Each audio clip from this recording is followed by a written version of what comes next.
Kenangan guru TK Dante ungkap gelagat aneh momen pertemuan terakhir tak mau pulang ke rumah.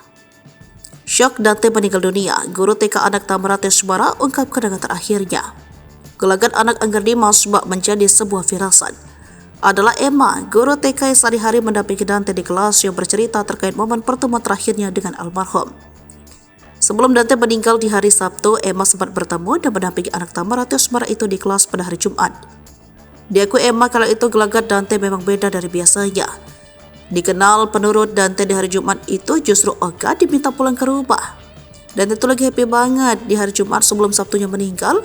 Udah waktunya clean up, berarti waktu main udah selesai. Dante itu belum mau selesai. Kata guru Dante, udah dong Dante, ini kan udah clean up katanya. Makanya aku shock waktu aku dengar Sabtunya Dante udah gak ada.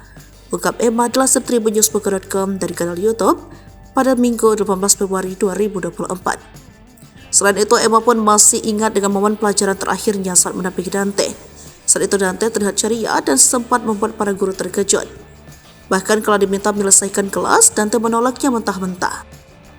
Dante mengaku masih ingin bermain dengan temannya sehingga tak mau pulang. Bak punya firasat akan meninggal. Dante sempat bercerita tentang cita-citanya yang berbeda dengan murid lainnya. Kalau untuk cita-cita sih nggak spesifik, tapi kalau di playtime akan ada kostum. Dante suka pakai baju pilot. Pas ditanya kenapa mau jadi pilot, katanya Dante mau terbang, ujar Emma.